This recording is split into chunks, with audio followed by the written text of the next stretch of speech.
وعلى آله وصحبه أجمعين وبعد. Starting a bit early today, just so we can get through Surat Al-Kahf. Because I had to give an introduction before I talk about Surat Al-Kahf.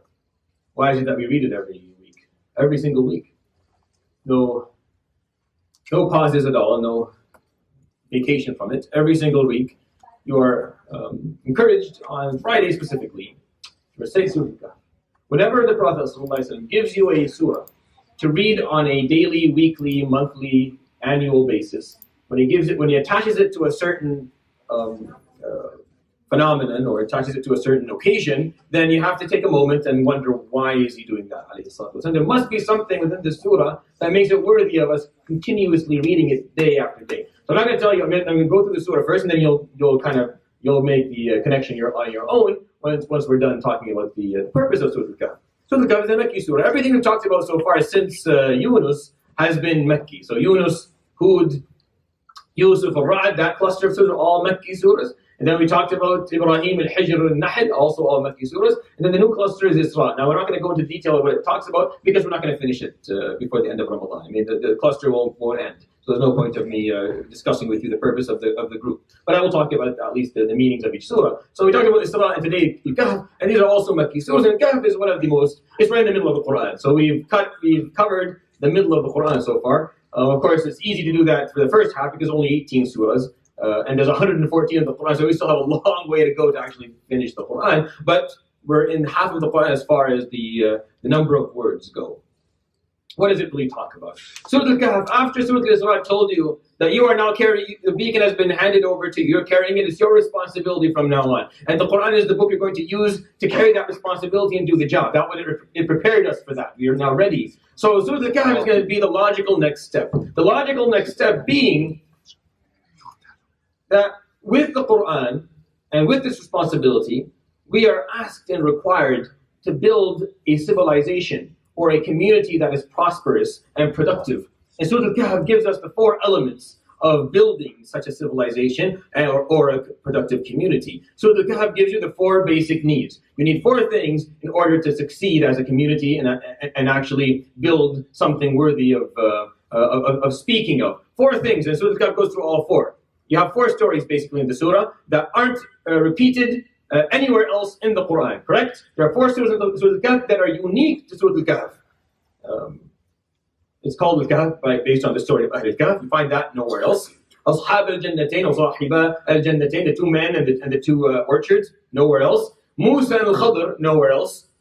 Musa's everywhere, but not with Al-Khadr, only here Al-Khadr. And then Dhul-Qarnayn, the name comes nowhere else in the Qur'an. So very, very specific. It's a very unique surah just on the basic observation of the stories that it has within it. Meaning, if you weren't told anything about Surah Al-Kahf, you would still notice, this is a very special surah. All the stories in it are specific to the surah itself. So let's go through them one by one. Let's go through these four elements. It's a very simple surah to understand. It's really not that complicated, Surah Al-Kahf. Right? There's a story that tells us one of the elements, and then there are verses after that comment on that story. That's all it is. Story, and then commentary, story, commentary, story, commentary, story, commentary. That's it. Four elements. You need four things in order for you to build a civilization or a productive community. If you understood from Surat that it's your responsibility now, you're carrying the beacon, and the Qur'an is what you're going to use, then it's going to be very simple to understand what you're going to do next. And the whole cluster of surahs we're talking about have that concept of building in it, and it's a beautiful group of surahs. So the first story is the story of Al-Kahf. Now, it's a very long story, and you've heard it before. I'm not going to go into the details. I'm going to just give you a few things to think about to kind of comprehend what the story is about. What it tells us is that there were a couple of guys, a couple of individuals, young individuals, boys, girls, I don't know. The numbers, we don't know. Could be 3, could be 7, no one knows. Doesn't really matter for the story to actually work. What we need to know is that they were living in a time and in a place where oppression was prominent. The king who was ruling was oppressive. He was oppressive on every level. He was oppressive financially, he was oppressive politically, he was oppressive religiously as well. And these young people, they just looked around and discovered or felt or realized that we should probably do something about this. We should probably make a difference. We should probably try and bring some change forward. What they had was an idea. The first step in building something prosperous and making a change in your community and moving it from something that doesn't work to a civilized community is the idea. You have to have the right idea. The idea is the most important part of the whole story. That's why the story was called Al-Kahf, based on that story. There's 4 other stories, but it's based on them, because nothing works without that. If there's no idea, all the money and knowledge and power in the world will mean nothing. It'll do nothing. It'll just bring destruction if you don't have the proper idea. For them, it was going to be Iman. But the focus is on the fact that they had that idea. حسبت أن أصحاب الكهف والرقيم الرقيم. What's the raqim? They wrote what they wanted. They wrote what changes they wanted to bring. They wrote, this is what has to change. These are the mistakes of the society we live in, and these are the ideas that we want to bring forward. They had it all written down. أصحاب الكهف والرقيم كانوا من آياتنا عجبا. Do you think that the story of Al-Kahf and what we did for them and what they were able to accomplish was something ajab that would never happen again? That Allah subhanahu wa ta'ala only did once? And it will not be repeated again in history? It's a rhetorical question, and the answer is no, of course not. Of course not. It will happen time and time and time again, as long as there are people who are like Al-Kahf. وَرَبَطْنَا عَلَى قُلُوبِهِمْ إِذْ قَامُوا. And we strengthened their hearts when they made the decision. قَامُوا. What is قَامُوا? Were they sitting down and they stood up? Is that what we're missing? We're sitting down too much? Or is it a figure of speech? Obviously, it's a figure of speech. And the word qiyam in Quran is always going to be used figuratively, or for the most part at least. إِذْ قَامُوا, when they took a stand. Not stand up, right? The figure of speech turns into when they took a stand. When they decided that enough is enough, and the way things are running right now are wrong, and we have to speak up against it. So what they did was, a couple of guys, 3, let's take it down to the simplest number we have. 3 people gathered and said, we have to make a difference. And they started offering services. They started doing good for the poor. And they started educating the ignorant. And they started also teaching the iman. They started speaking of what they know to be the true way to believe. They brought forward an idea of reform, or an idea of helping people, serving people, offering them not just help from a financial and educational perspective, but also from a spiritual one as well. That's all they did. And that's all they did. And without going into too many details of the story, they actually made an impact so big that the king got scared of them. And let's say he didn't get scared of them. Let's say it's just like our countries. Whenever you start making some noise, whenever you start doing something that's worth noting, immediately the ruling party wants to come and take a look and say hi, and maybe I'll ask you in for a cup of coffee or something of the sort. So they immediately were being called by the king, and they knew if they went, they weren't going to come back alive. So they ran. They found a kahf. They found a cave. They went into the cave, and they fell asleep, and they woke up 300 years later. That's the story. They woke up 300 years later for approximately 6 hours and then died. When I was a kid and I was told this story, I'm like, why did they wake up? I asked the sheikh, why did they wake up? There's no point of them waking up. They woke up for 6 hours. What's the point? Let's just say they died, and that was the end of the story, and the story would make the same sense, right? What's the difference? Why did they have to wake up for 6 hours? I mean, it almost seems useless. Almost seems like, why would they have to get up and then go and then die even before they got to speak to people? It was for them. It was for the guys themselves. Because maybe for them, in their hearts, they had some level of doubt of being able to make a difference. They're like, yeah, there's only 3 of us. We're not going to do anything. Look at how corrupt everything around us is. We can't make a difference. It's impossible. There's only 3 of us. We'll do it. We're going to do the right thing. فَقَالُوا رَبُّنَا رَبُّ السَّمَاوَاتِ وَالْأَرْضِ لَن نَّدْعُوَ مِن دُونِهِ إِلَٰهًا لقد قلنا إذا انشطط هؤلاء قوم اتخذوا من دونه آلهة لولا يأتون عليهم بسلطان بين فمن أظلم ممن افترى على الله كذبا. The verses that explain what their idea was, what they thought, what they believed in. And they worked to the best of their ability, and then they went to sleep for three centuries. And they woke up for a few hours just so that Allah subhanahu wa ta'ala can show them, see? Take a look now, what happened? So when they woke up, what had happened already? The kingdom had changed. The king who was ruling the land was a Muslim, someone who believed in Allah. And the people around him all believed in Allah subhanahu wa ta'ala. And the corruption they came to change had already changed. It took 300 years, but it happened. Allah subhanahu wa ta'ala, and then they found out that their names and who they were martyrs, they were martyrized. It's actually the fact that people thought they were killed by the king that made everyone get up and make a change and revolt against the king. And it took 3 generations, but it actually happened at the end. Not only did they make a difference, Allah subhanahu wa ta'ala takes it one step further. And He says, وَتَرَى الشَّمْسَ إِذَا طَلَعَتْ تَزَاوَرُ عَنْ كَهْفِهِمْ ذَاتَ الْيَمِينِ وَإِذَا غَرَبَتْ تَقْرِضُهُمْ ذَاتَ الشِّمَالِ وَهُمْ فِي فَجْوَةٍ مِّنْهُ. He subhanahu wa ta'ala not only changed the kingdom based on their efforts, he actually changed the way the sun moved in the sky for them. Now, I'll read the ayah to you again. أَمْ حَسِبْتَ أَنَّ أَصْحَابَ الْكَهْفِ وَالرَّقِيمِ كَانُوا مِنْ آيَاتِنَا عَجَبًا. You thought it was an ajab that we won't do it again? Of course you'll do it again, y'all. But are there Ahl al-Kahf to do that part? He's there to do that, his part. Are you there to do your part? The reason they woke up is this: Allah subhanahu wa ta'ala showed them. See, take a look. Look what you did. Look what your effort resulted into. The ripple effect, right? The butterfly effect. Do something small and you think it's not going to make a difference. You do it. Do your part. Bring the idea, hold on to the idea, say what you need to say. And then leave what you can't control to Allah subhanahu wa ta'ala. He woke them up just for a few hours. They got to see, subhanAllah, everyone's a Muslim now. Everything has changed, oppression is gone. And it's based on the effort that you and I, the three of us put together, just us, just you. It took 300 years, but it happened. And it's in your sahifa yawm al-qiyamah, and change occurred one way or the other, and then they died. Tell us, you saw it? Now you know, you learned, and that's for us as well. You may not see the effect of what you do in your life now. You may see it later, but that's okay. That's fine. Just do your part. That's the first element of building a civilization. You have to have the idea. You have to have true belief, deep belief in the idea itself, and willingness to sacrifice for that idea. And if that doesn't exist, then all the other stories I'm going to tell you, probably not even worth telling you. Because that's what the story is called, Al-Kahf. It's a long story in this surah. And the surah goes on after that to comment on the story a bit. It says, وَاصْبِرْ نَفْسَكَ مَعَ الَّذِينَ يَدْعُونَ رَبَّهُمْ بِالْغَدَاةِ وَالْعَشِيِّ يُرِيدُونَ وَجْهَهُ وَلَا تَعْدُ عَيْنَاكَ عَنْهُمْ تُرِيدُ زِينَةَ الْحَيَاةِ الدُّنْيَا وَلَا تُطِعْ مَنْ أَغْفَلْنَا قَلْبَهُ عَنْ ذِكْرِنَا وَاتَّبَعَ هَوَاهُ وَكَانَ أَمْرُهُ فُرُطًا. And be patient, be perseverant. Be perseverant with those who call upon Allah subhanahu wa ta'ala. Those are your friends. And don't look anywhere else for other friends. لا تعدوا عينك. Don't even glance on someone else. Just hold on to those who love Allah subhanahu wa ta'ala. Why? Because you have the same idea. You and them, you share the same ideology. You have the same concept. Stick with them.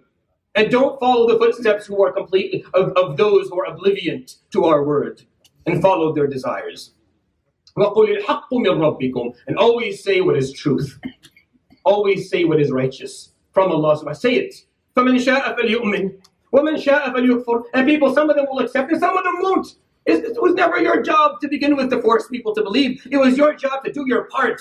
Do your part, and Allah subhanahu wa ta'ala, as He changed the way the sun moves for Al-Kahf, He'll do the same for you. And as He changed a kingdom based on the effort of three guys, He'll do the same for you.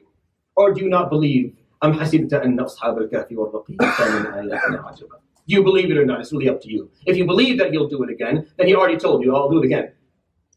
And I wonder, why hasn't He done it again? Maybe because there's not enough of us. Maybe there's not enough Al-Kahf amongst us. Maybe that's the problem. Number two, second story, because I have to run through these. Second story, Ashabi al-Jannatain, the two guys with the two orchards. One guy had a really, really nice one. It's filled with fruitful trees and a lot of water. And he was just very rich. And the other guy had nothing. He didn't have an orchard.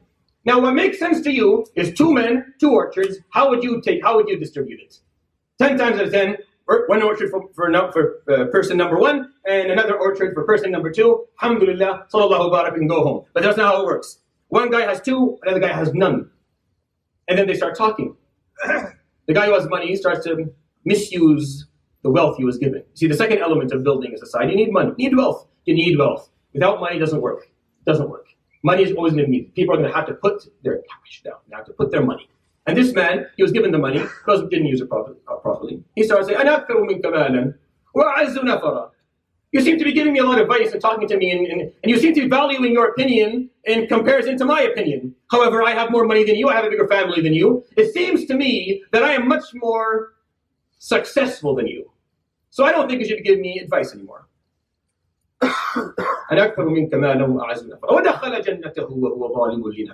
He enters his orchard after he just oppressed himself by saying that, by thinking the wealth he was given to him for his own sake, based on his own merit, to serve himself. It was never given to you for any of those reasons. It was given to you because Allah subhanahu wa ta'ala is al-Kareem subhanahu wa ta'ala, and it was given to you because you were supposed to take that and use it to build something with it. Use it to help others. Take care of yourself and your family. No one has ever said not to do it that. But this money is there. Whatever you don't need to take care of yourself and your family is there to build your society with. But he wasn't thinking like that. قَالَ مَا أَظُنُّ أَن تَبِيدَ هَذِهِ أَبَدًا وَمَا أَظُنُّ السَّاعَةَ قَائِمَةً. I don't think I'll ever lose my wealth. I have so much of it, it's impossible. Nothing can take this away from me. I'm very smart. I know how to manage money properly. See, my friend doesn't. That's why he's always poor. It's a good way to make you feel good about yourself when others don't have and you do. I don't think there's a really Yawm al-Qiyamah, to be honest. Once you have enough money and you kind of sit back and you're enjoying life, there may be Yawm al-Qiyamah. The guy standing up there yelling about Yawm al-Qiyamah, he seems not to know what he's talking about. I know what I'm talking about. There may be Yawm al-Qiyamah, probably not. Either way, وَلَئِن رُجِدْتُ إِلَىٰ رَبِّي لَأَجِدَنَّ خَيْرًا مِنْهَا مُنْقَلَبًا. If I go back to Allah, he'll take care of me. He's Rahman. He already gave me in dunya. If he gave me in dunya, he'll definitely give me in akhirah. And this whole thing of punishment that he talks about, nah. قال له صاحبه وهو يحاوره أكفرت? What, you كفرت? You've lost your faith because of some money? أكفرت بالذي خلقك من تراب ثم من نطفة ثم سواك رجلا لكنه الله ربي ولا أشرك بربي أحدا. But I won't, even though I have nothing, I won't. Isn't that the case of the world? Those who have money seem to be enjoying their lives, believing 50%, 60%, maybe level of belief. And those who have nothing, they believe in Allah subhanahu wa ta'ala. They continue to believe in Allah even as they die. Even as they watch their children die and watch their houses being destroyed and demolished, they still believe in Allah till the end. And then those who have it don't share that same passion for some reason. وَلَوْلَا إِذْ دَخَلْتَ جَنَّتَكَ قُلْتَ مَا شَاءَ اللَّهُ لَا قُوَّةَ إِلَّا بِاللَّهِ. You should have walked in and say, MashaAllah, this is the blessing of Allah subhanahu wa ta'ala. May I use it for something to serve Allah subhanahu wa ta'ala. The second element is wealth. Wealth, when used wisely and properly for the purpose it was given for. Number one, you need the idea. Number two, you need the wealth. Third story is the story of Musa alayhi salam with al-Khadr. I'm not going to go to the commentary ayat because we don't have enough time. But after the story of Ashab al-Jannatain, there's at least 2 pages of verses that comment on the surah. They're very, very deep, and they're very, very important. And I do advise everyone to go and look at it. I'll give you one ayah. Al-malu wal-banuna zinatul hayati dunya. They're just zina. Wealth and having a big family is just zina. It's just something extra he gave you, subhanahu wa ta'ala. Enjoy. But that's not what he's looking for. وَالْبَاقِيَاتُ الصَّالِحَاتُ خَيْرٌ عِنْدَ رَبِّكَ ثَوَابًا وَخَيْرٌ أَمَلًا. ووضع الكتاب فترى المجرمين مشفقين مما فيه ويقولون يا ويلتنا ما لهذا الكتاب لا يغادر صغيرة ولا كبيرة إلا أحصاها. And then the book will be put Yawm al-Qiyamah with all the wealth that you use for the wrong purposes and you didn't use properly. You're going to read it in the book and you're going to think, what's wrong with this book? Every transaction down to the penny. What's wrong with this book? It won't leave anything. Just at least put the big stuff. Do we have to talk about every small detail? Every little prescription I made, every small thing I bought for nothing? But you're going to find it all there. And we asked about all of it. Because the money you were given was for a purpose. And it has to be used for that purpose. Third story, the story of Musa and al-Khadr. Musa thought he was the most knowledgeable person. Not because he was arrogant, alayhi salatu wasalam, very humble, like all the great prophets of Allah subhanahu wa ta'ala. But he thought, just based on the fact that he is the only prophet who is speaking to God, he must know everything, or at least know more than everyone else. He didn't imagine that was someone else who was one level higher than him in knowledge, because no one else is speaking to Allah. You speak to Allah. You think anyone's going to be able to give you advice anymore for anything? I speak to God. What do you want? I can ask him for anything I need. I don't need you. But Musa alayhi salam was told, you're not the most knowledgeable person, ya Musa. There is a man. You have to go look for us in a certain place. You'll find him. So he goes, alayhi salam. I don't understand why he went. I really don't. So there's someone who's more knowledgeable than you. So what? You speak to Allah. If you have any questions, just ask and you're good. Why do you have to go and look for him? What's the point? What is it that you want to go and look for? So he goes and looks for him because he's humble. And then he spells, هل أتبعك? He says, هل أتبعك? Can I follow you? على أن تعلمني مما علمت رشدا. Just teach me from what you've been taught, so that I can perfect rushda, so I can perfect my way. Perfect the way. See, knowledge is only helpful if it becomes something pragmatic and practical. If knowledge is just words, if I just stand here and tell you stuff, and you listen, and then we go home to living the exact same way we were living before it all, this is useless. I am useless to you. And what I said was useless as well. Knowledge is only useful when it makes change in the way we live our lives. When you hear something, you're like, okay, from now on, I won't act that way anymore. I'm going to start acting this way. I see the difference. So when you come and listen to a dars anywhere, by the way, don't look for the stuff that you agree with. Because that's not going to help you. You already agree with it. You're already doing it. Look for the stuff you don't agree with. And think about it and question yourself. And question your own understanding, because that's the only way you're going to make any change. Or it's useless for you to come to any dars in the world. Or to come to any khutbah. Because you're just looking for points that you already know it. You already know it. What's the point of listening to something you already know? That must be very boring. So Musa alayhi salam asked him, teach me. قال إنك لن تستطيع معي صبرا. You won't be able to be patient with me. You see, I function on a level that's way a bit beyond you. A bit beyond. وكيف تصبر على ما لم تحط به خبرا. And I don't blame you. How can you be? You couldn't be patient. It's impossible for you to be patient with me because you don't understand all the details. It's impossible. I'm not blaming. I'm not saying that you're not because you're ignorant. No, I'm saying you can't because you don't have enough information. It's hard for you. So Musa alayhi salam said, "Satajiduni insha'Allahu sabira." No, just let me do it. You'll find me inshallah someone who's perseverant. وَلَا أَعْصِي لَكَ أَمْرًا. And I won't break your word. I will do exactly as you tell me. Very humble from him alayhi salatu wasalam. Musa ya akhwani. Out of the 5 people that stand Yawm al-Qiyamah, the only 5 people actually look at because they're so close to God subhanahu wa ta'ala. He's saying, teach me, please teach me. We don't even know the guy's name. I said Al-Khadr, but who knows? Did the Qur'an say he's Al-Khadr? No. The Qur'an said, عَبْدًا مِنْ عِبَادِنَا. He's just one of our servants. If one of his servants, just one of his servants, a random servant, knows more than Musa, then what can you and I say about ourselves? So he follows him. 3 things happen. The guy destroys a ship that was kind enough to move them from one place to the other for free. For Musa alayhi salam, that makes no sense, right? Makes no sense at all. What are you doing? Are you insane? This is haram. You just destroyed their property. This is something that you can legally go to jail for. I told you you're not going to be able to be patient. So khalas, I'm sorry. I won't do it again. And they go, and then he murders a child. La ilaha illallah. What are you doing? I thought you were someone who knew God. Why would you just kill someone? One more time and that's it. Khalas, I'm sorry, I won't do it again. And then they go, they're starving. They ask for food. The people who own the place, nope, no food. But we're hungry. This is the norm of the land. If someone's hungry, you give them something to drink, something to eat. That's very simple. It's just hospitality, basic hospitality. They say no. He goes, he finds a broken wall, he puts his hands up, and he builds a wall for them for free. And Musa's like, this is insane. I don't know how this is knowledge, but this is yeah, you could have asked them for money, maybe, so we can eat. We're done. We're done. No more. So now people going to tell you what happened, and then you can go on your way because you can't understand this. Musa alayhi salam took the lesson of his life. He learned the lesson of his life, and Allah subhanahu wa ta'ala chose when he spoke about ilm in this story that we're supposed to read weekly to understand how to build a society. When he talked about the portion of knowledge, he chose this one. To say knowledge is only worthy if it's practical, if it has depth to it. If it's superficial knowledge, it does nothing at all.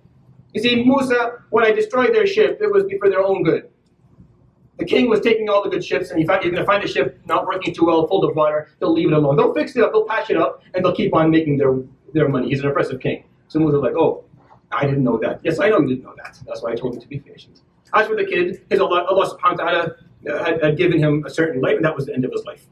I did what Allah subhanahu wa ta'ala told me. Of course, it's not okay for anyone to walk around saying, oh, I'm like Al-Khadr and start killing people. Obviously, that is completely unacceptable. It's not what the point of the surah is. Al-Khadr is one of Allah subhanahu wa ta'ala's servants in a capacity that we don't understand specifically. He's probably not even human in specific, to be clear. So he did that. This kid's life ended. Why? Well, because Allah subhanahu wa ta'ala knew that the dynamic wasn't going to work in the family. It wasn't going to work, and the parents probably weren't doing very well, and when they lost the kid, they were going to become closer to Allah subhanahu wa ta'ala to make dua for the kid will make it to Jannah, and then those 2 parents who weren't doing too well before, because they lost a kid, will become closer to Allah, so they'll go to Jannah, they'll have kids, and all the kids go to Jannah, and everyone will be up there in Jannah, better than actually having the kid and not doing too well and losing both in dunya and akhirah. So Musa, okay, makes sense. And then the third one was the known one. 2 orphans owned the wall, and if the wall fell over, they're going to find some money. And the people who didn't even give food, you think you're going to hold on to the money until these kids grew up? They weren't going to do that. So he said, let's keep the wall strong. So when the kids grow up and they finally decide to move it because they don't want it anymore, they'll find their money, and they'll be able to actually take care of it themselves. And Musa had no comeback. I know nothing. Knowledge that is effective. Knowledge that is practical, knowledge that actually has depth to it, that has a few steps forward. That's what you do. And that's what you use to build a society. That's the third story. The fourth story, and the commentary is Al-Khadr's answers. That's the commentary. The fourth story, the story of Dhul-Qarnayn. Dhul-Qarnayn, we don't know who he is.